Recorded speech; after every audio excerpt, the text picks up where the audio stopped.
இன்னைக்கு ஒரு தலைவலிலாம் என்ன எடுக்க சொல்றாங்க நம்மள? ஸ்கேன் தான். எடுத்தோடனே என்ன சொல்றாங்க? ஒரு மாத்திரை எழுதி கொடுத்துட்டு போய் ஸ்கேன் எடுத்துவாங்க சொல்றாங்க இல்லையா? எம்ஆர்ஐ ஸ்கேன் இந்த ஊர்ல இல்லையா? எங்க கும்பகோணம் போன்ற இப்பேற்பட்ட பெருமை மிகுந்த இந்த ஊர்ல ஒரு மருத்துவமனை இருக்கு. அங்க மருத்துவர்கள் இல்லை, செவிலியர்கள், நர்ஸ் இல்லை, அதுக்கப்புறம் மருந்தாளுநர்கள், பார்மசிஸ்ட் இல்ல, எம்ஆர்ஐ ஸ்கேன் இல்ல. ஒரு பிரைவேட் ஹாஸ்பிட்டல் போக எம்ஆர்ஐ ஸ்கேன் எடுங்க இருக்கா இல்லையா? பிரைவேட் ஹாஸ்பிட்டல்ல ஒரு அவங்க ஆரம்பிச்ச அடுத்த நிமிஷம் ஸ்கேன் செய்யறாங்க. அப்படி இருக்கும் பொழுது இவ்வளவு பெரிய மருத்துவமனையில எம்ஆர்ஐ ஸ்கேன் இல்ல, மருத்துவ கல்லூரி இல்ல. மருத்துவ கல்லூரி இருக்கணும் இல்லையா? மருத்துவ கல்லூரிக்கு எங்க போறோம்? பெரிய பெரிய நோய் வந்தா எங்க போனோம்? தஞ்சாவூர். தஞ்சாவூர் என்னமா போறீங்க? தஞ்சாவூரை விட அதிகமான ஜனத்தொகையை கொண்ட ஊரு கும்பகோணம். தஞ்சாவூரை விட அதிகமான வணிகர்கள் நடத்தும் இடங்கள், அந்த பிசினஸ்லாம் அதிகமாக இருக்க இடம் கும்பகோணம். போக்குவரத்து அதிகமாக இருக்கக்கூடிய இடம் கும்பகோணம். இங்கே ஒரு மருத்துவக் கல்லூரி கொண்டு வரணும் இல்லையா?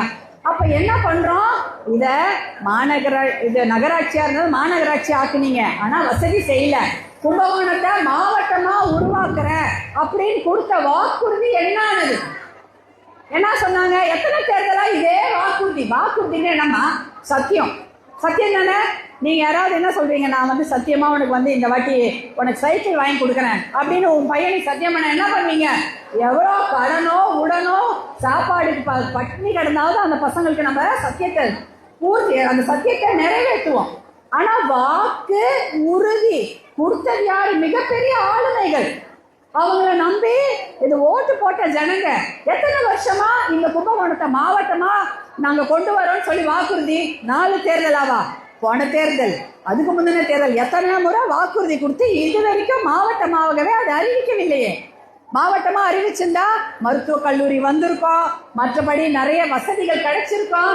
என்னாச்சு? நகராட்சியை மாநகராட்சி ஆனதுனால வரி உயர்த்தினாங்க. அதானே நடந்தது. Water tax, road tax, property tax, எல்லா டாக்ஸும் எல்லா வரியும் உயர்த்தப்பட்டதே ஒழிய நமக்கு வேண்டியது எதுவுமே செய்யப்படவில்லை இல்லையா? பஸ் ஸ்டாண்ட் என்ன பண்ண போறாங்க? இப்ப எங்க போறாங்க? 5 கிலோமீட்டர் தள்ளி கிருஷ்ணாபுரம். 5 கிலோமீட்டருக்கு என்ன ட்ரெயின்ல போவோம்? நம்ம இங்க இருக்கிற பஸ் ஸ்டாண்ட் ஏறி போனோம். நீங்க 5 கிலோமீட்டர் தள்ளி பஸ் ஸ்டாண்ட் வச்சா அந்த 5 கிலோமீட்டர் எப்படி நாங்க போவோம்? அந்த 5 கிலோமீட்டர் எப்படி இன்னொரு பஸ் பிடிச்சி போவோமா? இல்ல 5 கிலோமீட்டருக்கு ட்ரெயினை விட்டுன்னு போவோமா? என்ன இது அநியாயம்? அந்த கிருஷ்ணாபுரத்துல யார் யாருக்கெல்லாம் இடம் இருக்கோ அவங்க விலை ஏறும் போல இருக்கு. அந்த பக்கத்துல யாரோ இடம் வாங்கி போட்டிருப்பாங்க, அவங்க விலை அது ஒரு பஸ் ஸ்டாண்ட் வந்தா விலை ஏறும். அதற்காக தான் இதை கிருஷ்ணாபுரத்தை பஸ் ஸ்டாண்ட் ஆகணும்னு துடிக்கிறாங்கன்னு நினைக்கிறேன். இதுவா திட்டம்? இது என்ன பண்ணணும்? இது விவசாய பூமி. விவசாயத்துக்கு முதல் உரிமை கொடுங்க. இந்த விவசாய பூமியை ஷேல் கேஸ், அப்புறம் ஹைட்ரோ கார்பன் திட்டம் எல்லாம் கொண்டு வந்து பூமியை காலியாக்கி பாலைவனமாக்கிருப்பாங்க. 5 வருஷமா இதுக்கு போராட்டம் பண்ணி ஷேல் கேஸ் எல்லாம் போட்டா பள்ளத்தை நோண்டி நம்மளெல்லாம் வெளியில அனுப்பிச்சிட்டு இருப்பாங்க. நம்ம ஊரை விட்டு நம்மளெல்லாம் காலி பண்ணி ஏதாவது ஒரு ஊர்ல அனுப்பிச்சிட்டு அந்த முப்போகம் விளையும் பூமியை பள்ளமாக்கி ஏதாவது ஒரு கம்பெனிக்கு வித்துட்டு இருப்பாங்க. அதை தடுத்து நிறுத்தியவர் உங்க அண்ணன் தான், மருத்துவர் அன்புமணி ராமதாஸ். தெரியுமா உங்களுக்கு? அந்த விவசாய நிலங்களை எடுக்கக்கூடாதுன்னு 5 வருஷமா போராட்டம். காவிரி காப்போம், அப்புறம் சோழநாடு போராட்டம், எத்தனையோ போராட்டம், எத்தனையோ லெட்டரை முதலமைச்சர்களுக்கு எழுதினாங்க. டெல்லி பாராளுமன்றம் டெல்லியில போய் பேசினாங்க. தமிழ்நாட்டில் போராட்டம் பண்ணி டெல்டா மாவட்டத்தை பாதுகாக்கப்பட்ட வேளாண் மண்டலமாக அறிவிக்க வச்சாங்க. அப்படி அறிவிச்சதுனால்தான் கம்பெனிங்க வரல. உங்க நிலத்தை யாரும் புடுங்க முடியாது. இனிமேல் உன் நிலத்தை புடுங்கி யாரோ கம்பெனிக்காரனுக்கு விற்க முடியாது. ஏன்னா டெல்டாவை பாதுகாக்கப்பட்ட வேளாண் மண்டலமாக அறிவிச்சதுனாலதான் இது நடந்தது. அதை செய்தவர் மருத்துவர் அன்புமணி ராமதாஸ். எதுக்காக செஞ்சாங்க? என்னுடைய மக்கள் பத்திரமா இருக்கணும், அவங்க பிறந்த பூமியில இருக்கணும். அகதிகளா எங்கே போய் இருக்கிறதா? நம்ம பிறந்த கிராமத்துல, நாம சாமி கும்பிட்ட கோவில்ல, நம்ம பாட்ட முப்பாட்ட வாழ்ந்த ஊர்ல நம்ம இருக்கணும். அதை விட்டுட்டு என்ன அகதியா கொண்டு போய் ஏதோ ஒரு ஊர்ல தள்ளுறதுக்கா ஆட்சி நடக்குது இங்க. அதற்காகத்தான் இதை பாதுகாக்கப்பட்ட வேளாண் மண்டலமா உறுதி செய்து டெல்டா மாவட்டம் மேலே கையே வைக்க முடியாது. சரி, கை வைக்க முடியாத விவசாயத்துக்கு என்ன செஞ்சீங்க? ஒன்றும் செய்யல. டிபிசி தெரியுமா? டிபிசி எல்லாம் போயிருக்கீங்களா? Direct procurement centre. அதாவது நேரடி கொள்முதல் நிலையம். எத்தனை இருக்கு இந்த டெல்டா மாவட்டத்துல? டெல்டா மாவட்டத்துல எத்தனை இருக்குன்னு தெரியுமா? கீழே வந்துடுறேன் உங்ககிட்ட. டெல்டா மாவட்டத்துல தஞ்சாவூர், திருவாரூர், மயிலாடுதுறை இதெல்லாம் பாத்தீங்கன்னா, தஞ்சாவூர் திருவாரூர்லாம் டைரக்ட் வந்து நேரடி கொள்முதல் நிலையங்களை அப்பப்பதான் உருவாக்குவாங்க இல்லையாமா? எல்லா நேரமும் இருக்காது.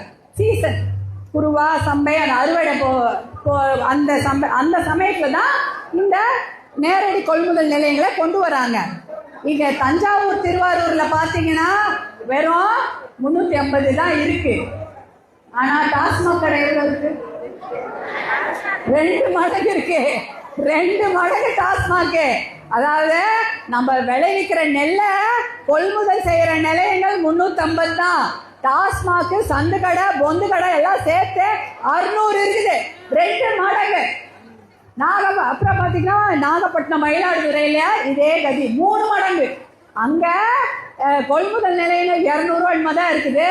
ஆனா டாஸ்மாக் பாத்தீங்கன்னா அதோட அதிகமா இருக்கு. அரியலூர், பெரம்பலூர்ல எவ்வளவு தெரியுமா? 10 கொள்முதல் நிலையங்கள் தான். 10 இல்ல 11 தான் நெல் கொள்முதல் நிலையங்கள். அரியலூர், பெரம்பலூர், அதுவும் டெல்டா தான். ஆனா அங்க டாஸ்மாக் எவ்வளோ? டாஸ்மாக் மட்டும் 50, சந்து கடை, பொந்து கடை 200. அதாவது 5 மடங்கு அதிகம். அப்ப நீங்க எங்க தடிக்க விழுந்தா, கோவில் சொன்னல, இனிமேல் தடிக்க விழுந்தா டாஸ்மாக்ல தான் விழணும், தடிக்க விழுந்தா ஒயின் ஷாப்ல தான் விழணும். இல்ல நீங்க போய் குவார்ட்டர் இல்லைன்னு நம்ம வீட்டுல இருந்து நம்ம அப்பாவோ நம்ம அண்ணனோ கஷ்டப்பட்டுனே வரக்கூடாது. ஏன்னா இல்ல ஐயோ ஏன் அவங்க கஷ்டப்படணும்? குவார்ட்டர் கிடைக்கலனா இந்த கடையில தான் அந்த கடை, அந்த கடையில தான் இந்த கடை, சுத்தி கடை. டாஸ்மாக் கடையை திறந்து வைக்கிறதுக்காகவா இவங்களுக்கு நம்ம ஓட்டு போட்டு ஜெயிக்க வச்சோம்? நெல் கொள்முதல் நிலையங்களை திறந்து வைங்க. 500, 600 டாஸ்மாக்கு 300 தான் நெல் கொள்முதல் நிலையங்கள் இந்த பகுதியில். இந்த தஞ்சாவூர், திருவாரூர், இந்த கும்பகோணத்துல. மற்ற ஊர்ல அது கூட கிடையாது. 100 கூட இல்ல, 10 தான் இருக்குது. அப்ப எவ்வளவு அநியாயம். நமக்கு வேண்டியது நம்மளுடைய உழைப்புக்கான கூலி. அதுதான் நம்ம கேட்கிறோம். பொங்கல் வேற வந்துச்சா? அறுவடை எல்லாம் செஞ்சோமா? அதான் எத்தனை புயல் வந்து போச்சு. அக்டோபர்ல ஒரு புயலா, டிட்வா புயல் நவம்பர் மாதம் வந்துச்சா? நிவாரணம் கொடுத்தாங்களா? வந்துச்சாமா? மருத்துவர் அன்புமணி அவர்கள் அந்த 10 அறிக்கைக்கு அப்புறமா இப்பதான் 298 கோடி நிவாரணம் அறிவித்திருக்கிறார்கள். 298 கோடி. ஆனா அறிவிச்சிருக்காங்க, சொல்லிருக்காங்க. எப்ப வந்து நம்ம பேங்க்ல வரும், விவசாயி பேங்க்ல வரும் தெரியவே தெரியாது. எனக்கு தெரிஞ்சு வருமானதே சந்தேகம். ஏன் தெரியுமா? இப்ப பொங்கலுக்கு போன வருஷம் 1000 ரூபாய் தந்தாங்களா? அதுக்கு முந்தின வருஷம் 1000 ரூபாய் கொடுத்தாங்களா? இப்ப 3000 ரூபாய். அந்த 2 வருஷம் கொடுக்காம விட்ட நிலுவைத் தொகை போல இருக்குது. இப்ப வந்து பொங்கலுக்கு 3000 ரூபாய் தராங்கன்னு அறிவித்திருக்கிறார்கள். அந்த 3000 ரூபாயும் உங்களுக்கு வழங்க வேண்டிய நிவாரண தொகையில என்ன பிரிச்சு கொடுப்பாங்க. நிவாரண தொகையெல்லாம் விவசாயிகளுக்கு எப்பயும் கொடுத்ததே கிடையாது. இதான் நடக்குது. ஏன்னா மகளிர் உரிமை தொகை 1000 ரூபாய். மகளிர் உரிமை தொகை 1000 ரூபாய் எங்கிருந்து வருகிறது? ஆண் மக்கள் போய் குடிச்சிட்டு அவங்க கொடுக்கிற காசு தான் மெல்லமா திரும்பி உங்களுக்கு பேங்க்ல 1000 ரூபாய் வருது. அதே 1000 ரூபாய் திருப்பி எங்க போவோம்? அதே டாஸ்மாக் தான் போகுமா இல்லையா? அதானே போவோம். நம்ம விவசாயிகளெல்லாம் குடிகாரர்கள் ஆக்கியதுதான் இந்த அரசின் சாதனை. அதானம்மா? விவசாயிகள் எவ்வளவு தன்மானம் உள்ள ஒரு தொழில். ஊருக்கெல்லாம் சோறு போட்ட விவசாயி. மருத்துவர் அன்புமணி அவங்க அண்ணா தான் சொல்வாரு, விவசாயி தான் என்னுடைய கடவுள் அப்படின்வாரு. அந்த கடவுளையே இன்னைக்கு என்ன பண்ணிட்டாங்க பாருங்க. அந்த தன்மானம் உள்ள விவசாயிய இன்னைக்கு குடிகாரர்களாக மாற்றி விட்டதுதான் அரசின் சாதனை. எனக்கு என்ன பயமா இருக்கு, இப்ப பொம்பளை பசங்களே குடிகாரங்கள் ஆக்கிட்டாங்களோ அப்படின்ற மாதிரி ஆயிடுச்சு. போதை பழக்கம், மது பழக்கம் குழந்தைங்களுக்கே இருக்கு. ஸ்கூலு, காலேஜ் வாசல்லே நிக்குது. அப்ப குடிய பசங்களுக்கு மட்டும் இல்ல, பொம்பளை பசங்களுக்கும் அதுக்கு ஆர்வ கோளாறு. அது என்ன பண்ணும்? ஐயோ அவங்கெல்லாம் குடிக்கிறாங்களே, அவங்கெல்லாம் சிஎஸ்ன்னு சொல்லிக்கிறாங்களே, நம்மளும் அதே மாதிரி எதனா ஒன்று பண்ணலாமே அப்படின்னு அவங்க ஆர்வ கோளாறுல செய்யறது தான். அதெல்லாம் ஏன் தெரியும்? அதுக்குதான் எங்க பார்த்தாலும் கடையை திறந்து விட்டாங்களே. அப்ப நிவாரணம் கொடுக்கல. நம்ம கேட்கறது 1 ஏக்கருக்கு 40,000, இவங்க கொடுக்கறது 5,121 ரூபாய். அது எந்த செலவுக்கு ஆகும்? 5,000 ரூபாய் வச்சுக்கிட்டு நாற்று நட முடியுமா, களை பறிக்க முடியுமா, இல்லை அறுவடை செய்ய முடியுமா, தண்ணி பாய்ச்ச முடியுமா? ஒன்றும் பண்ண முடியாது. 40,000 ரூபாய் 1 ஏக்கர் கொடுக்கணும், 5,000 தான் கொடுக்குறாங்க. அந்த நிவாரணமும் எப்போ வரும்னு நமக்கு தெரியாது. அந்த நேரடி கொள்முதல் நிலையங்கள்ல எத்தனை பேர் போய் பார்த்துருக்கீங்க? பார்த்துருக்கீங்களாமா? நான் போய் பார்த்துருக்குறேன். நேரடி கொள்முதல் நிலையங்கள் போய் பார்த்தீங்கன்னா ஒன்றுமே இருக்காது. ஒரு வெட்ட வெளியில அப்படியே மூட்டையா லட்சக்கணக்கான மூட்டைகளை அடுக்கி வச்சிருப்பாங்க. மழையா இருந்தாலும் அந்த நெல் மூட்டை அங்கதான் ஊறி போய் கிடக்கும், வெயிலா இருந்தாலும் அந்த நெல் மூட்டை அங்கேயே காஞ்சி போய் கிடக்கும். அதுதான் அந்த கதி. ஆனா டாஸ்மாக் கடையெல்லாம் பார்த்துருக்கீங்களா? எப்படி இருக்கும்? பேங்க் மாதிரி இருக்கும்.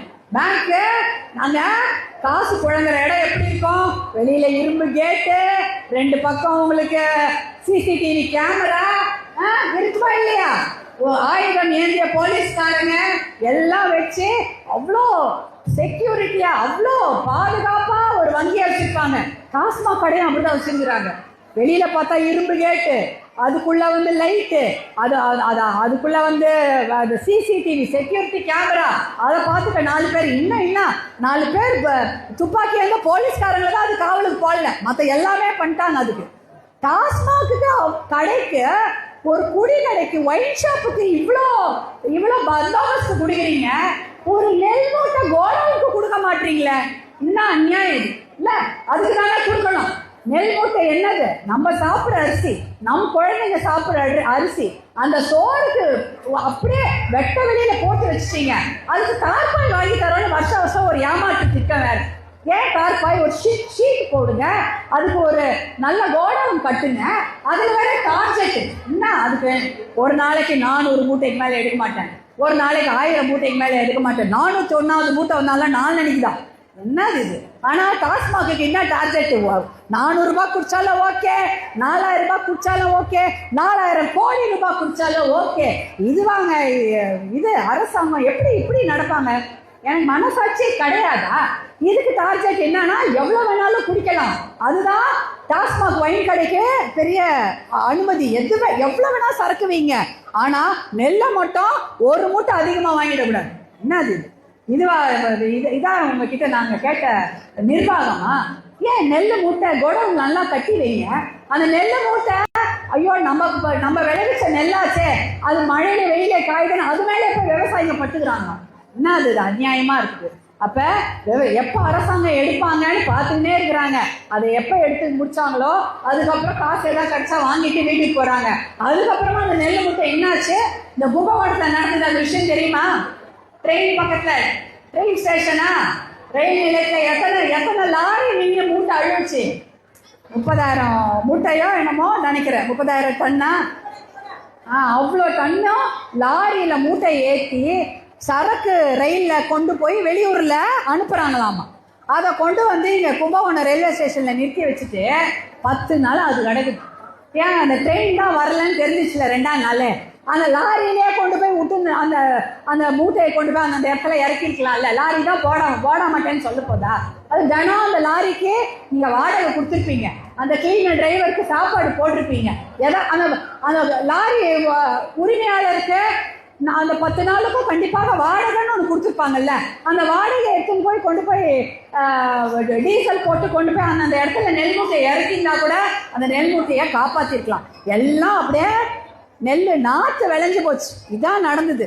இப்படியா ஒரு நிர்வாகம் பண்ணுவாங்க? நல்ல கோடவுன் கட்டுங்க, லட்சக்கணக்கான மூட்டைகளை சேகரிக்க கோடவுன் கட்டுங்க. அதெல்லாம் பண்ணல. எங்க பசங்க குழந்தைங்க குடிக்கிறதுக்கு ஒயின் ஷாப் திறக்கிறீங்க. நல்லா எங்க பார்த்தாலும் ஒயின் ஷாப், சந்து கடை, பொந்து கடை எல்லாம் திறந்து பசங்க எல்லாம் குடிகாரர்கள் ஆக்கியது தான் மிச்சமே தவிர வேற எதுவும் பண்ணல. போதை பத்தி தெரியுமா அவங்களுக்குலாம்? இந்த ஊர்ல இருக்கா இல்லையா? இருக்குதா? இருக்கு.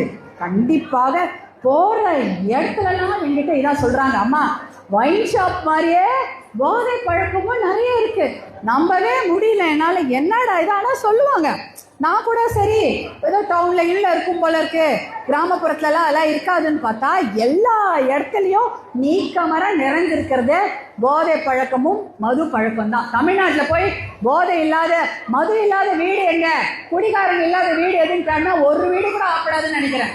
கிடைக்குமா? எல்லார் வீட்லையும் யாராவது ஒருத்தர் குடிச்சுட்டு இருப்பாங்க.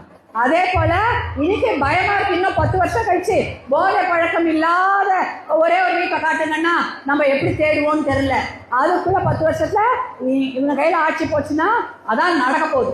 ஏன்னா போதையும் கஞ்சாவும் குடியும் அவ்வளோ அதிகப்படியா இங்க வித்துட்டு இருக்கிறாங்க. அதையெல்லாம் தடுத்து நிறுத்தத்துக்காக விவசாயிகளுக்காக குரல் கொடுக்கறதும் அன்புமணி அவர்கள் தான். இந்த போதை பழக்கத்தை தமிழ்நாட்டை விட்டு ஒழிக்கணும், மது கடையெல்லாம் மூடணும்னு சொல்றது வேற யாரு? அன்புமணி மட்டும்தானே சொல்லிட்டு இருக்கிறாரு. வேற யாரும் சொல்றாங்களா? எதுவும் கிடையாது. வேற யாரும் அதை பத்தி பேசக்கூட மாட்டாங்க. ஏன்னா ஐயோ ஓட்டிக்கிட்டு போயிட போகுதுன்னு பயப்படுவாங்க. ஆனா அதை பத்தி இல்லை.